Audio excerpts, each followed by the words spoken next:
This episode brought to you by Cafe Imports, Minneapolis-based importers of fine specialty green coffees. Independently owned and operated since 1993, Cafe Imports has been dedicated to decreasing its impact on the earth through renewable energy, carbon neutrality, and by supporting conservational efforts in places where quality coffee is grown and also where quality coffee is consumed. Where does your coffee come from?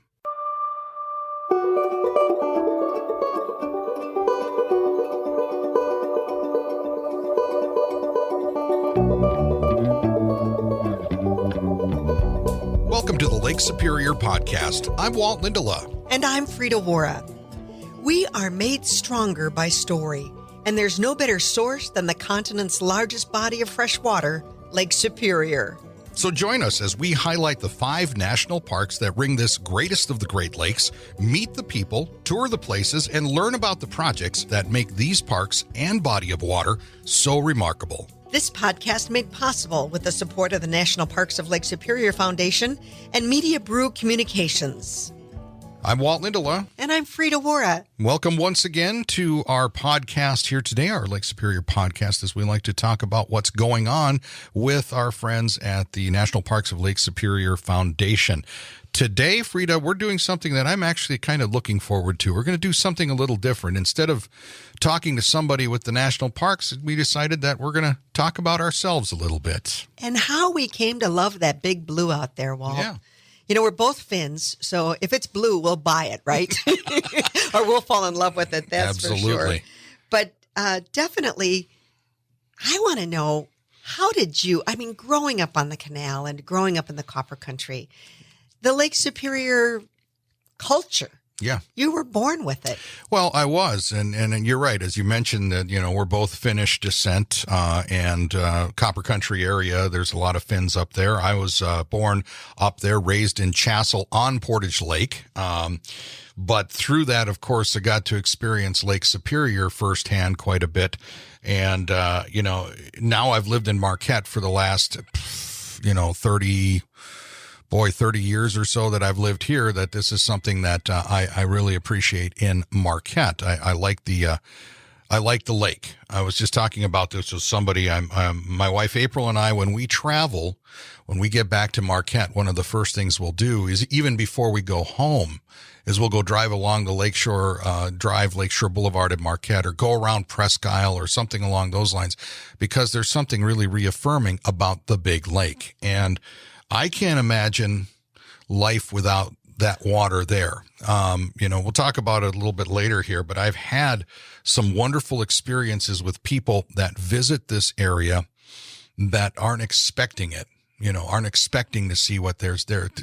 To a certain extent, you and I take it for granted because we've lived here our lives, that we know it's there and we look at it. But the connection is very strong for me because I have an immense respect for the power of the lake. I have a love of it because of its size and its grandeur.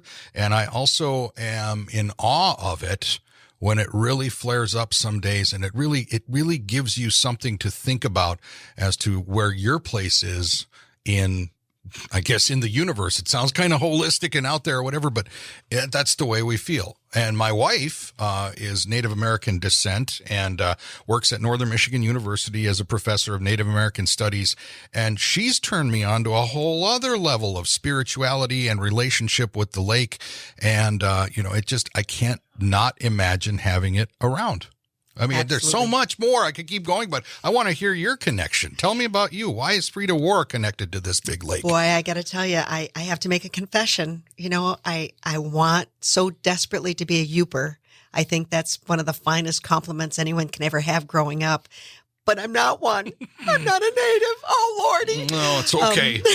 But I grew up in a little community in Wixom, Michigan. It's on the corridor between Lansing and Detroit. Yep. Okay. And many of the Finns, after the 1913 copper strike, which we've talked about here on this program, they took Henry Ford's offer for $5 a day. And many of the folks up there in the Copper Country, my grandpa and his brothers and other relatives, moved to the Detroit area. But those Finns, they got to have sauna. They got to have a nice little lake there that they can catch some perch, and there darn well better be some birch trees around there. So They went to this little lake in Oakland County, Loon Lake in Wixom, and there they settled. That's where I grew up. And right around the corner on the lake was a Finnish Heritage Center, their summer camp. And there were these little cottages, little 12 by 12 cottages. I don't know exactly how many there are, but they're still there. And they had community sauna, and the sauna was over on Sun Lake, so kind of an adjoining lake.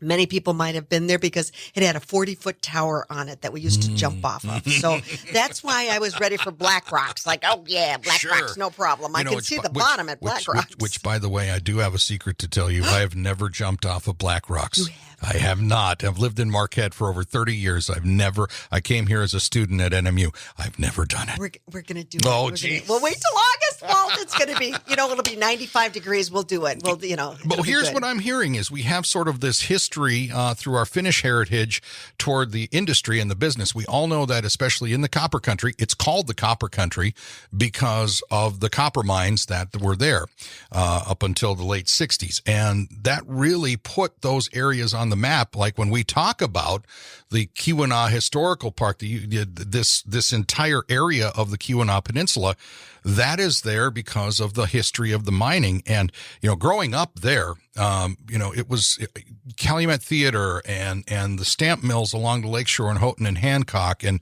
the railroad used to run right past my house when I was a kid.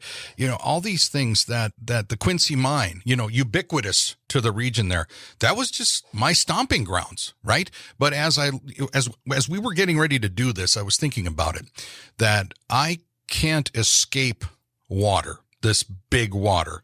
I cannot not have it be part of my experience. My mother is from Finland. She was born in Finland, and she came from a small town called Rauma, which is an oceanside shipping port. My father was born up in the copper country, but went to Finland as a youth because he was old enough that when the copper strike of 1913 was going on, he went there for a few years, then came back. We were always on some kind of water my entire life, and the Lindala line and all of that. There's always some kind of water. I can't imagine not having it. And I'm sure it's probably the same for you. Absolutely. When we would go to community sauna at Sun Lake there at the Finn camp, and I would hear the little old ladies on the top bench, of course, and they would be saying, when Keweenaw retires, we're going to God's country. And they did not mean Finland, but they meant coming to the Upper Peninsula and being close to the lake. And then another piece of my life that made it so sacred, really, is that many of our family funerals were done by Reverend Elmer Limata. Okay. He had the Apostolic Lutheran Church up in the Copper Country. And I was just at a funeral just a couple years ago. Pastor Limata always addressed the casket at the cemetery, and he would bring out Lake Superior sand in his little shaker, and he would always present that to the end of the casket. But he always announced that this sand was from Lake Superior. And you were talking about that holiness about it. And I live on the lake, and so many things in my life. I've lost my parents, just things that you do through life. I've often thought of the lake as being my psychologist as well, because, all the troubles in the world that'll weight your shoulders down, you go to that lake shore and it's a teaspoon. It's just something renewal. You really tacked into something there, because like when my mom passed a few years ago, Finnish, and my mother-in-law passed a few years ago. And I know that at both times,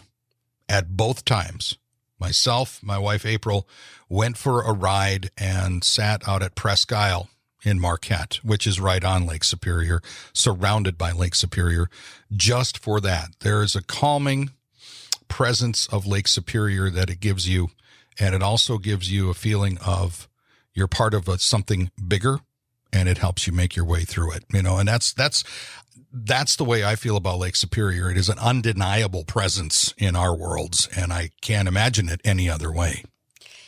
And to know that combined, so I did a little calculation, Michigan's got, I don't know, about 900 miles, I guess, or so that we are bordering on the lake. When you look at the distance from Sault Ste. Marie all the way to Ironwood, then take that peninsula up, and also with Isle Royale. But in total, we've got about 1,400 miles of U.S. territories that are right there along the shoreline. And these 5 parks that make up the National Parks of Lake Superior Foundation, they're so different. Each one of them, and you know, the national park properties always are very unique. I mean, we're so blessed in this country that I've noticed, Teddy Roosevelt said, let's do this. I've noticed through this podcast that the different people we've talked to from the different national parks, none of them are all the same. No. Except they're tied together by Lake Superior. Yeah, it's remarkable. And a history that, you know, when we talk with David Cooper over there at the Apostle Islands, and it's the Native American, the ancient history, and yet it's also fur trade and fishing history. And then at the historical park, of course, at Keweenaw, it's that copper mining history, or, you know, more recent. But even looking at what Pictured Rocks was, when they were first approaching the fur traders and coming here, the voyageurs, they knew they were taking pictures of that amazing tree that's at Chapel Beach.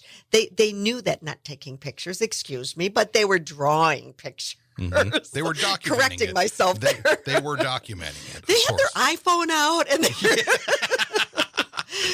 we do want to remind you that right now it's Frida Waara and I'm Walt Lindala, and we're talking about ourselves here. We decided today on the podcast to talk a little bit about ourselves and our connection to Lake Superior, and also the connection to the National Parks of Lake Superior Foundation. We'll talk about that in just a moment. But Frida, you and I mean, we started working together in one way, shape, or form a long time ago. We won't say, well, you weren't even married yet. I was you were not. In love. You were in love with April. I was in love with April, but I was not married, and we got together on a public broadcasting project.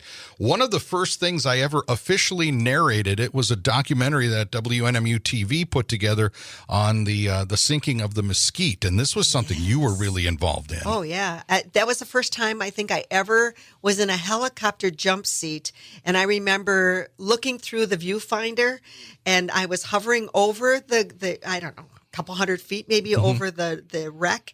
And oh man, I was so nauseated that it was like, Mike Settles, take this camera, please, and you get this shot. You know, it was really, really something. But now, tell people what the Mesquite is if they're not familiar with it. It was the Coast Guard cutter that went aground. They were doing the buoy collection. I want to say it was like at the end of the shipping season, so probably late October. Boy, I wish I still had that script in front of me. But it was amazing that the Coast Guard actually scuttled the ship to become a dive wreck. And this was up by the tip of the Keweenaw Peninsula on Lake Bay, Superior. We did a lot of our base camp for the whole documentary production, filming part of the production was out of Lac La Belle, a beautiful spot there on the southern shore of the Keweenaw. And then that was sunken as a dive site then, correct? Yes. Yep. Yeah, it was a great story. But then it's been the UP 200, Walt. I know. Mean, yeah, wow. If anybody knows Frida and my history, we've been emceeing the start of the UP 200 sled dog race in downtown Marquette for 22-ish years, 23, somewhere in the better, over 20 years. You and I usually the coldest night of the year. Which is another great thing that I think makes the life along Lake Superior so great, because the race runs from Marquette out to Wetmore and Grand Marais, which is another great stop along Lake Superior, and right through the Pictured Rocks National Forest. I mean, the National Parks Lakeshore Forest there. I mean, what do they have? 110 miles of trails there. And what we do in February, it's unbelievable to lay a trail there that these dog teams can make their way all the way to Grand Marais. That's the turning point. So the far eastern end of Pictured Rocks is Grand Marais, and then the far western end being Munising. Yeah, it is so interesting. Again, it's funny because I feel like a lot of times I'm in the eye of the proverbial storm with the lake and things that I'm doing, like the UP 200 and these various shows and things and all of the stuff. And as I stop and think about it, talk about it now, it's interesting because I realize how intertwined it is in my life, and I hope other people take the opportunity to visit Lake Superior, to visit the national parks, to start their journeys along the lake there, and go beyond. A couple things I wanted to mention about Lake Superior here is that for me, living in Marquette, one of the things that I've been involved in is the music scene quite a bit, and helped form and start the Marquette Area Blues Fest, which has been going for about 17 years now in Matson Lower Harbor Park in downtown Marquette. The most wonderful natural beautiful venue spot ever. right there along Lake Superior. And several years ago, there was a couple from downstate Michigan that own and operate a regional like blues and roots music magazine. So they were coming up to cover the event. And they were talking to us, and we're standing there down on the park and by the stage, and the bands are playing and the people are having a great time, and it's the beautiful green grass and everything. And the guy says to me, he says, "Why don't you ever talk about that?" And I said, what? I thought he was pointing to the old ore dock, which is located by Matson Lower Harbor Park in downtown Marquette.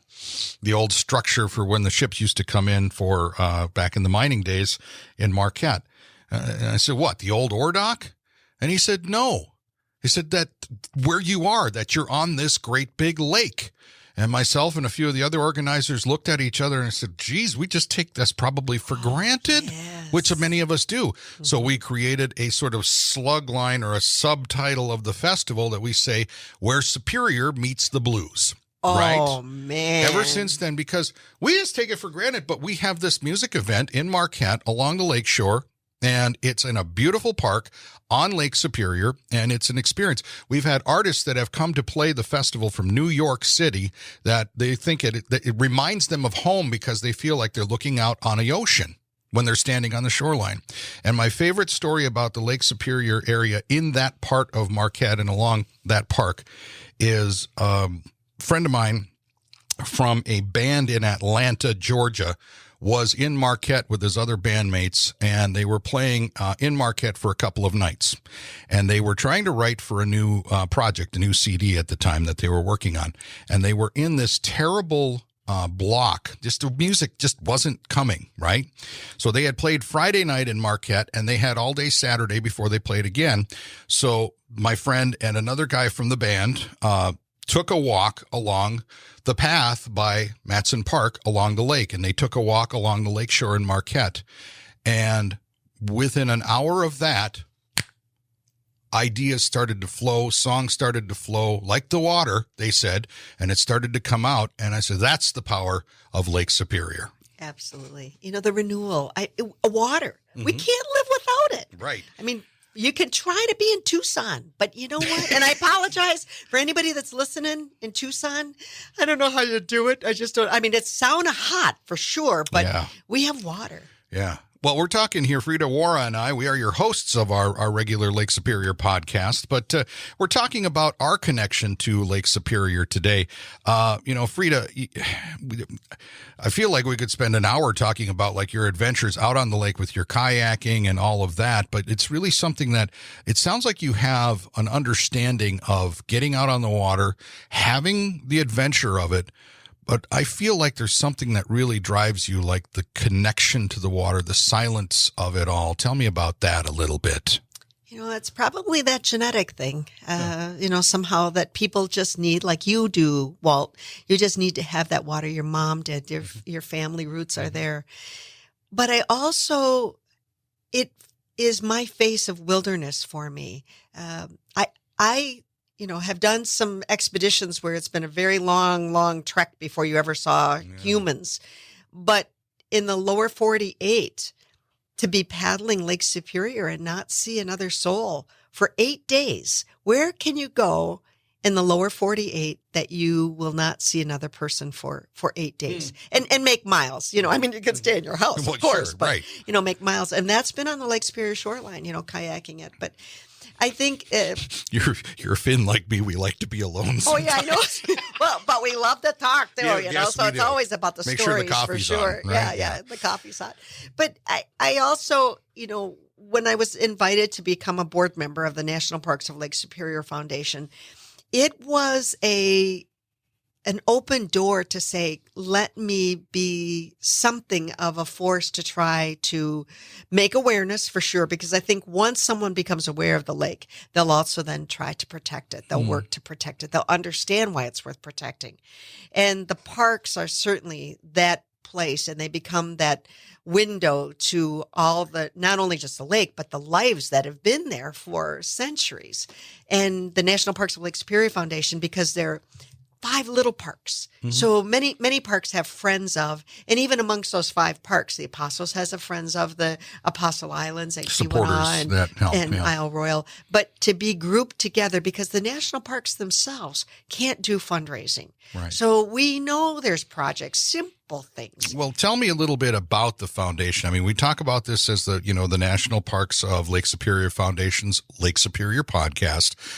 It is the foundation that is making this possible to happen, along with some of our other supporters. How did this all get started? What's the history of the foundation? An amazing woman with vision. Great vision, Rita Hodgins from Marquette. And this was back in the early part of this 2003 or so. The idea of we need to have kind of an umbrella arm that can help to fundraise and work to do projects around the lakes. And then in 2006, the 501c3 was granted to the National Parks of Lake Superior Foundation, and the foundation has been involved since then. Huge projects that we've been involved with. For example, the ballast water. We're going to talk about that on a future podcast because that has been our most expensive project. What is that? What is it looking to do, or what did it do? Basically, it forced a program to say we need to have those international ships that are coming into Lake Superior. They're coming to Marquette, but mostly to Duluth. And they are dumping foreign ballast waters into ours. And we have invasive species issues, zebra mussels and, sea lamprey. That's way back. Right. We're working, and we have had ships that have worked to make programs in their construction of their ships that they will not be dumping ballast water. And it's really, it's more complicated. Love to have Phyllis Green and to describe this more, because she was a superintendent at Isle Royal when she got started on that. Yeah. The value of our fisheries, of course, is most important, but just the way we can protect Lake Superior from the invasive species. What are some other ways that you can think of that the foundation has been making a difference? Well, most recently, and listeners have already had a chance to meet Drew Rush, but through our grants to him, through our support, he's been able to go and help document the wolves, the relocation of the wolves at Isle Royal. Very expensive. Just when you just try to think about taking wolves from the Canadian islands at Michigapoton and the middle of winter, the pickup, the veterinary, the all of the stages of what it takes to do this, and just to be there to help supplement and make sure those things happen. But then there's also small projects like the young ranger programs at Pictured Rocks, or the artist in residence programs at these islands. So there's a variety of programs, and we invite people to come and share with us not only your stories of when you visited with the parks, but ways that you see we can help to be helping. And one of those thoughts right now, today I was actually visiting to think about the Calumet Theater. Yeah. Because certainly we could help with that. Yeah, there's some things I know that are going on with the Calumet Theater that is within the Keweenaw National Historic Park and those kinds of projects. If people want to find out more, where is a good place to maybe get some more information about the foundation? I think go into our website. So National Parks of Lake Superior Foundation, we use the acronym NPLSF, but you can also just start to Google the national parks on Lake Superior, and we have 5 of them, and that'll lead you to our page, and you can find out more. And that's also where they can find out the whole list of our podcasts. If they're just tuning in today, they need to meet some of these amazing people we've had a chance to visit with. And we're also always interested in hearing some of your thoughts about this podcast. You can send us some comments, maybe some suggestions for ideas for people that we could be talking to. But, we do want to hear from you. If there's somebody that you think we should be talking to, somebody that's connected to Lake Superior, that has a story that is unique, has a little bit of perspective on things, we're open to it, because we're going to be doing this for a while, and we're happy to talk to different people about Lake Superior, especially the national parks, and how you can get involved. Frida, it's been interesting to just sit here for a few minutes and talk about this, because it's funny, as much as I talk for a living as a broadcaster and an announcer and an MC and all the things that I do, I'm not used to talking about myself. and this has been, it's given me a chance to really look in and reevaluate my relationship with Lake Superior, reevaluate my relationship with the natural beauty that it brings to our area. And I'm glad that you brought me into this project because I was not terribly familiar with the foundation before we got started on this. And you just sent me a message and you said, hey, can you give me a call? I got an idea. And here we are doing this podcast, but it's good. And I've enjoyed hearing your perspectives and connection too, because you have a completely different one because you've jumped off Black Rocks. You go kayaking. You go doing all that. Black Rocks too, Walt Lindala. We're going to do this. There will be pictures, I'm sure, video. You're not the only one. Probably audio. We'll need audio more than anything. You're not the only one that's been threatening to get me to do that this summer. But all of that being said, my connection is more of almost like observing it and just being aware of its presence and the power of storms. Oh. When those flare up, I like to go watch them from a distance, a safe distance. I learned long ago as a kid on Portage Lake, even because when Lake Superior would fire up in the Keweenaw, it would blow in pretty good on Portage Lake. You just kept your distance from it. So you respect it and you understand it. And I have that. And what I think has been really interesting is how the two of our experiences has developed what we've got going here. Yeah. And we're talking now and it's, the summer season, but the winter. I mean, what really glues me is the greatest snowmaker on the planet is right outside our door and the snow that we get. And then, of course, it turns into being the best ice climbing venue. It's just an amazing, and we'll have to do that. When Ice Fest rolls around again, we're going to be in Pictured Rocks and we're going to be, now that's something I might not, I tried it once. It's not real pretty. I can tell you it's not for me that way, but I do like to just see the beauty of it. I like to be there. If I can touch it, touch that ice, touch that water, put my toes in the water, walk into that water. Once everything below a certain part goes numb, you're okay. Most of the year, but it is such a powerful force, and it is a pleasure when we get together, you and I, to talk with our friends at the national parks about this. And like I said, I feel like we could go on forever, but we should probably wrap it up here. But what are your thoughts on Lake Superior? I want to hear what you've got to say. I don't know. I have every reason in the world. My children live in Colorado. Every reason in the world to go to the mountains. But I wake up every day and I look at that big blue and I know that has to be my windshield. And I think there really is no better windshield to teach you perspective. Well, that's very well said. My thoughts on it are very simple. It is powerful. It is strong. It is healing. It is centering. And it certainly is involving. And it is worth protecting and worth saving. And we certainly appreciate everybody kind of hanging out with us on the podcast today to talk about it and find out more about the National Parks of Lake Superior Foundation. Send us your thoughts and send us your ideas. This has been really fun, Frida. Oh, wonderful. Thank you, Walt, for saying yes. Oh, thank you for asking me. I'm Walt Lindala. And I'm Frida Waara. It's been our Lake Superior podcast for this time. We'll catch you again the next time. Bye-bye. The National Parks of Lake Superior Foundation, NPLSF, is the only official nonprofit 501c3 fundraising partner of the National Park Service for all 5 U.S. national park sites on Lake Superior.